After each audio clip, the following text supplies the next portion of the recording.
तुम्हाला काय वाटतं इकडच्या मुलांची लग्न का खोळंबलीत? नाही होणार लग्न. हे बघा, आता आमचा बिझनेस असून सुद्धा काही मुली आमच्यावर लग्न करायला, म्हणजे आमच्या मुलांबरोबर लग्न करायला मागतच नाही. याचं कारण त्यांना नोकरी व्हायला पाहिजे. रे जोशी, कसोस तुझा जुळवूचा? नाही तसा असला तर सांगा माका. अशी पोरगी शोधून देते, पुऱ्या हिंदुस्थानात शोधून सापडायचा.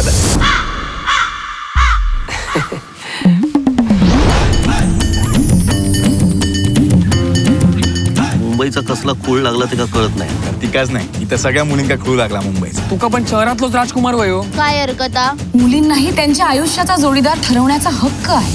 अरे अशीच जर पोरांची लग्नात तुंबान राहुली ना तर आपली भावकी वाढतली कशी रे? अरे बोचत फुल पडताव आणि माका म्हणा राव. तुझ्या